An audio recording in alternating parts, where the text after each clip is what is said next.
Hello and welcome to another Royal Reviewer live pop-up chat, and today we are doing another On This Day in Royal History. I asked you last time if you enjoyed this style of video, and you told me yes you did. I had lots of messages left, lots of comments whilst I was making that video, and people like royal history. So from now on I will be doing, not every single day, but as many days as I possibly can, I will be doing a On This Day in Royal History when there is something that I think is particularly interesting that we can talk about. Now, as always, I like doing live chats. I prefer a live chat forum as this, so that I can answer as many questions and read as many viewer comments as possible. I think it's really nice, especially with what's going on in the world right now, that we can all come together over a shared love and a shared interest and a shared passion. So without further ado, the most important thing is to find the live chat and see who is there, see who is dropping by, and then of course I can begin. Today's topic, we are going to be talking about On This Day in Royal History in 2015. It was the reburial of Richard III in Leicester Cathedral. So this is quite a recent On This Day in Royal History, but still a topic, an event that has a long and colourful history and past. So we'll be delving into that in a little bit. Right, hello to all of the channel members who are dropping in. You can tell the channel members because they are in green. Their names appear in green in the live chat. So we've got Christine, SP, Gangster Gran, Gessie, Elaine, Laurie, Shan, Kanetta. Hello and welcome to you all, and hello and welcome to everybody else as well. Jean K says, I was crying last night and needed you. Thank you for going live. Oh no, look, I know what's going on in the world right now is enough to bring people to tears, but reach out to people. I have my own Royal Reviewer and Friends Facebook community. If you're not a member, go on there, find it, request to join. There are 3 questions. You have to answer it, and then a moderator will approve you into the group. It's a great community, and there is always somebody there from somewhere in the world who will be able to reach out and help and talk to you if you need it. Right. Hello to Lady Buckingham, moderator, hello. Yes, people are suggesting about Queen Victoria's children.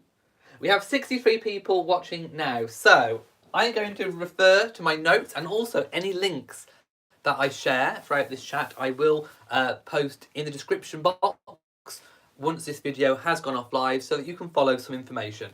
So we are casting our mind back 5 years to Thursday. Well, it's Thursday today, but it would have been the 26th of March 2015, and we are doing another On This Day in Royal History. So today's video is about the reburial of Richard III's remains in Leicester, or at, I should say, Leicester Cathedral. So I always think it's good to kind of start at the start when it comes to these types of stories.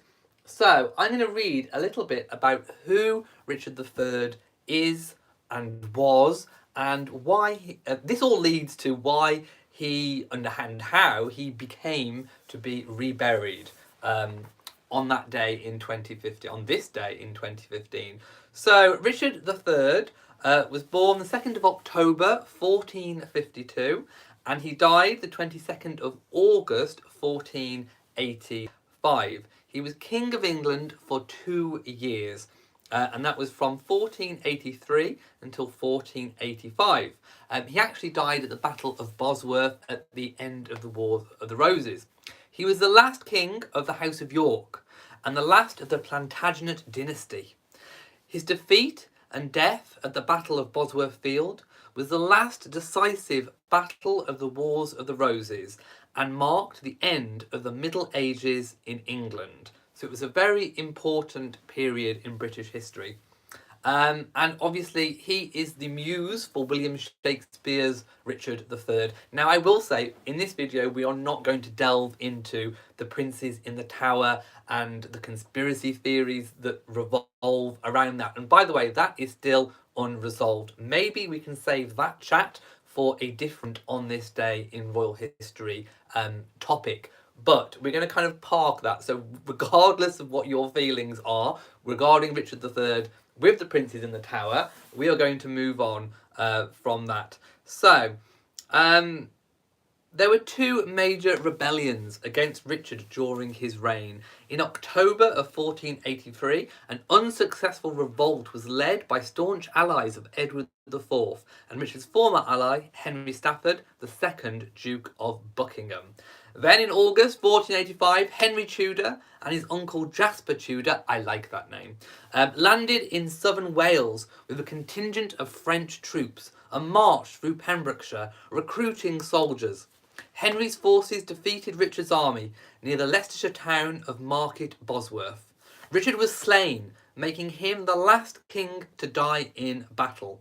Henry Tudor, the last British king. Henry Tudor then ascended the throne as Henry VII, and then we had, obviously, the Tudor dynasty beginning. Now, a little bit of information on what happened to Richard's body. This is leading up to the reburial in 2015.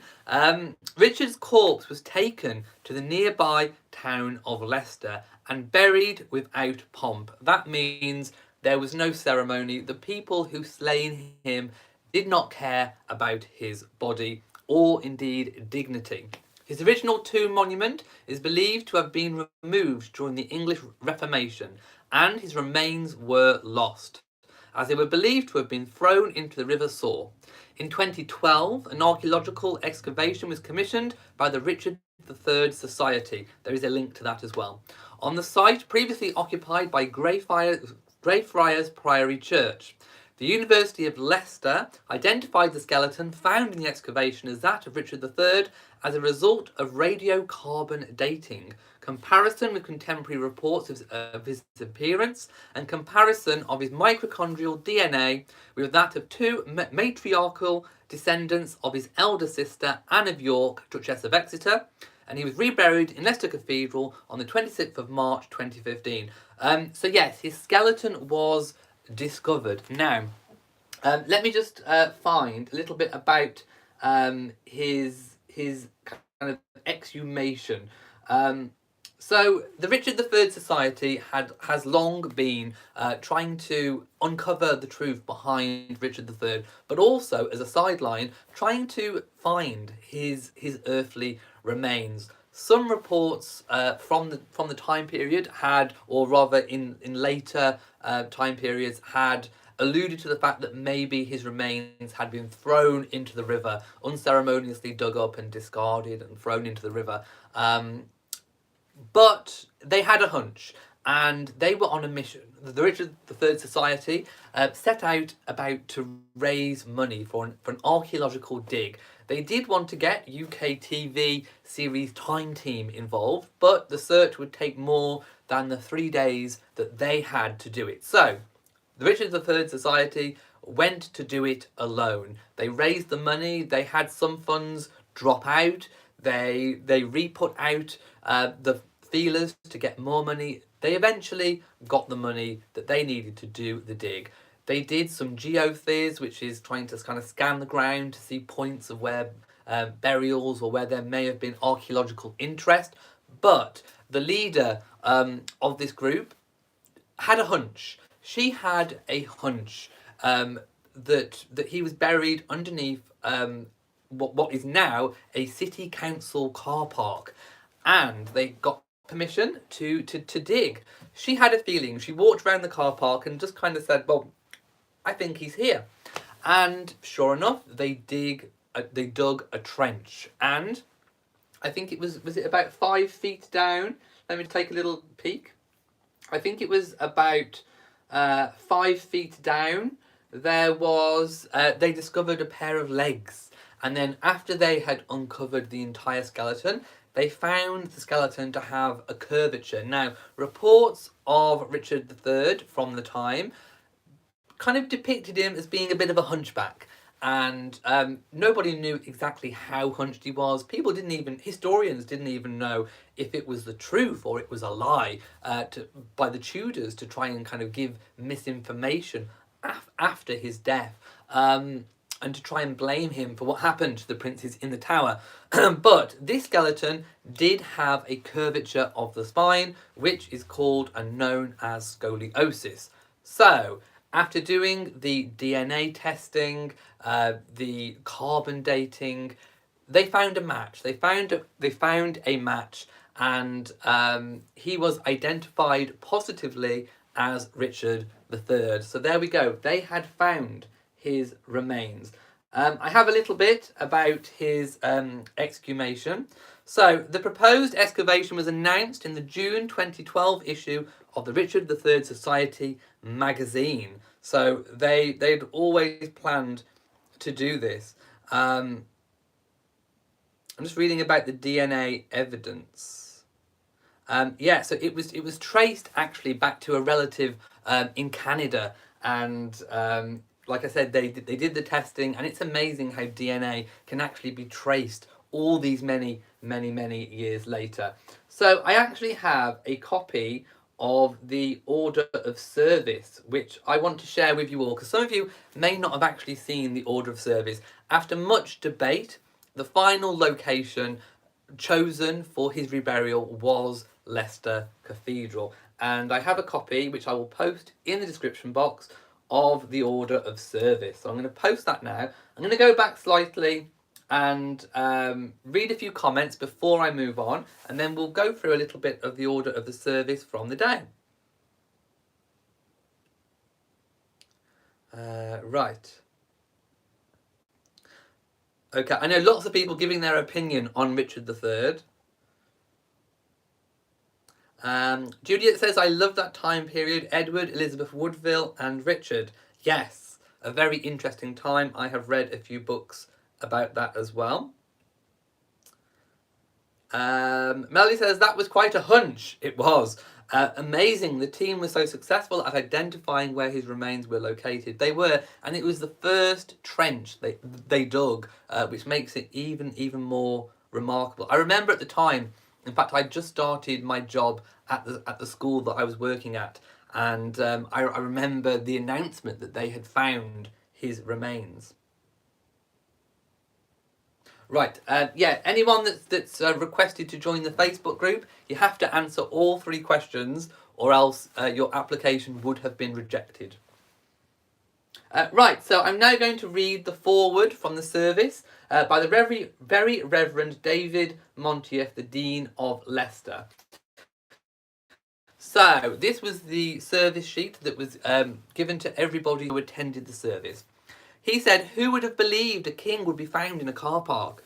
It took much ingenuity to find and identify King Richard III. The advocacy and research of the Richard III Society, combined with the passion and commitment of the Looking for Richard project, alongside the expertise and care of the University of Leicester, led to his finding. King Richard was a courageous soldier, a disabled person at a time very different to ours, a brother, husband, and a father who knew personal tragedy. His life, so often retold by Shakespeare and the victors of Bosworth, places him at a pivot of our history, and resolutely within the culture of England. He seems a hero to some and a villain to others, and the few short years of his reign held promise of a time of peace and good government that was not to be. His finding returns him to the entire nation. He does not belong to one viewpoint or to one geographical place. His story has more to reveal. The houses of Lancaster and York battled it out, and many on both sides died on the 22nd of August 1485, casting a long shadow of grief. Leicester, since Roman times, was a place of cultural exchange in the heart of England. Now we are an icon of modern Britain, with a diverse city made up of many faiths and cultures, set in a rural county, proud of her traditions.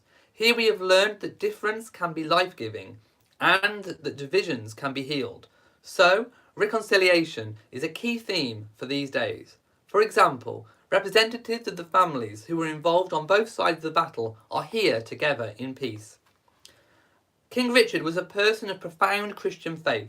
As such, he valued life as a gift. He understood the need to love his neighbour, to pray for his enemies, and to be generous with his resources. He would have known inspiration to create new vision and to carry him through darkness. it would have had enduring hope that not even death could extinguish. As we lay King Richard to rest in this cathedral, mindful of our own mortality, might we too discover hope which endures. Aware of so much fragmentation in our world, might difference be reconciled and a community of belonging grow.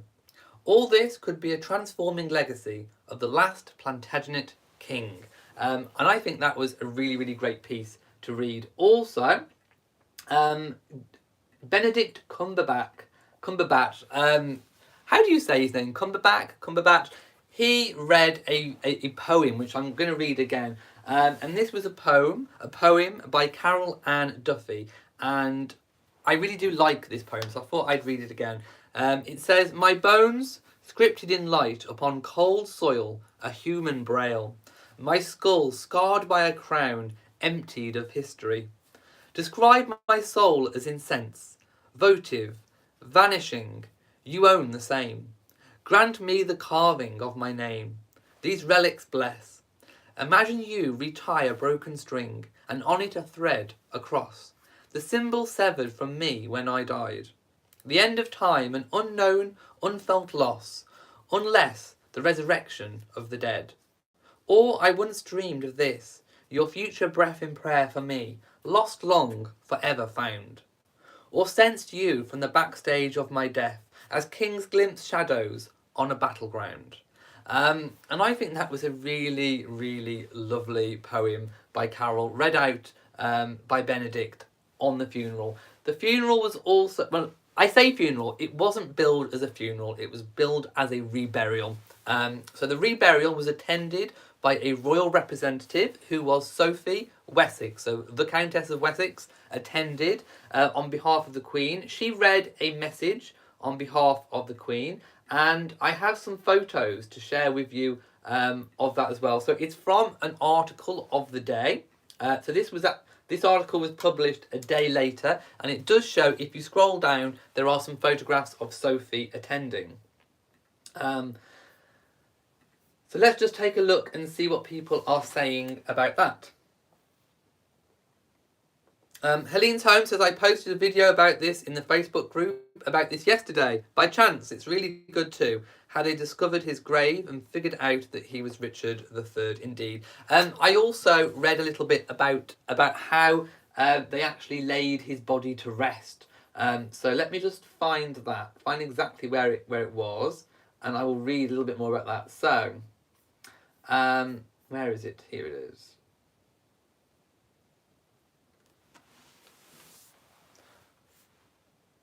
Right, so this is when he was actually put into the coffin. So there were 20 official witnesses to the event, including 3 clerics from the Church of England and the Roman Catholic Church.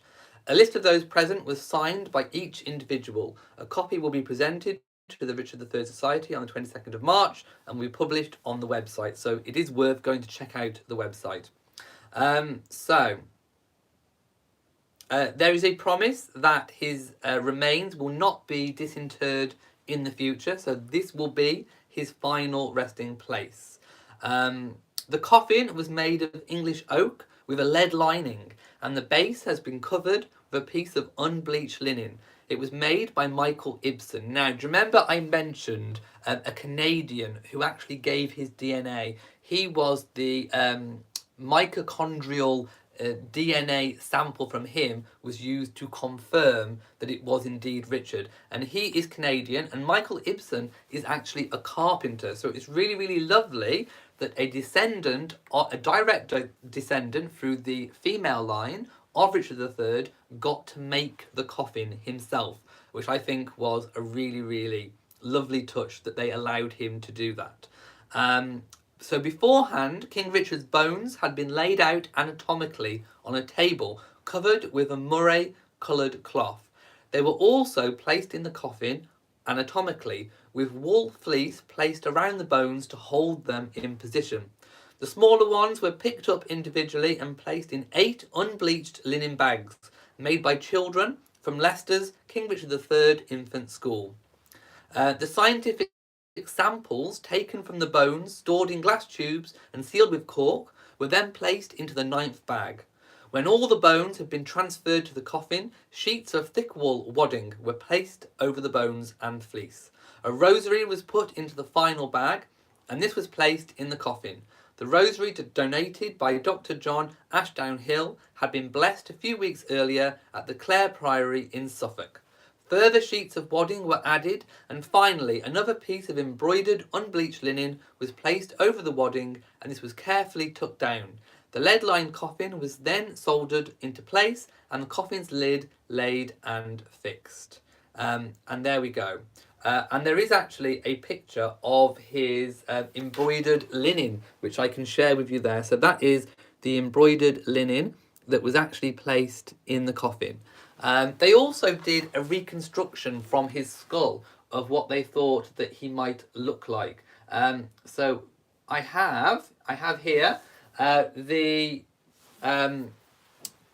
wax model, or kind of wax effigy model, of what they actually thought that he looked like. So this is taken from his bones. There we go. And they build it up, and they kind of build up the muscle and tissue as to how they think he may have looked at the time. And there we go. There is also a picture of his actual skull. I mean, you can find all of this online, but there we go. That is his actual skull that was found. Wow. Just imagine looking down there and seeing in the hole King Richard III, the lost king. That would have been really fantastic to do. There is also, I think there was a quote. Let me just scroll down and see if I can find it again.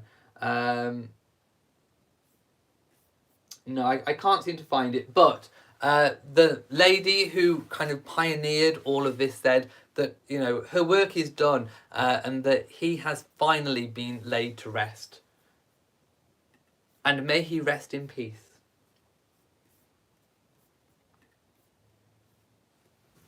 Oh, Christina says he kind of looks like you. Does he? I haven't got the hair. I don't have the hair. Gangster Grand says, my son has scoliosis in the lumbar region. It can affect many, many people. In fact, it was Princess Eugenie. Princess Eugenie had a form of scoliosis as well. She had corrective surgery when she was younger, and when she wore her wedding dress, she had a wedding dress that was cut low at the back to show off her scoliosis scars. Helene Thomas says, oh wow, did he make it? Yes, he did. And yes, I don't know if he's related to the Norwegian playwright, but he was related to Richard III. Lady Buckingham says, would the Crown have paid for all this service and burial? I'm trying to remember back at the time what the debate was. I think it was paid for by the state. In fact, I'm pretty sure it was. So unless anyone can find anything different, I do believe it was paid for by the state. I have a vague recollection of reading something at the time. There we go. So I think that concludes today's video. Let me just make sure, just to see if there was anything else. No, I think that was pretty much it. I mean, maybe one day we could do another video where we actually look at the whole excavation and discovery of Richard III. But there will be more dates. For example, on this day in history, the last battle, the Battle of Bosworth Field, where we can look more at Richard III's character and nature and story a little bit deeper. But as this is on this day in Tudor history, on this day in 2015 was the reburial of Richard III's remains. They are interred. You can actually go and visit. Well, you can't at the moment because of all what's going on in the world, but when everything is resolved and tourism is back up and about, Leicester Cathedral is open. Tourists can go and visit the site of his final resting place. So if you are in Leicester, do go and drop by. Raynette says, this was a great chat. Thank you. Stay healthy, everyone. You are more than welcome. I am so glad that you enjoyed it. Right, I'm going to go. So, if you have enjoyed this video, please give it a big old thumbs up. Don't forget to share on social media, and also do hit the bell so that you know whenever I upload a new video. Also, please do remember to subscribe to the channel because it really does help. So, from me in Shropshire, mwah, to you all, and goodbye.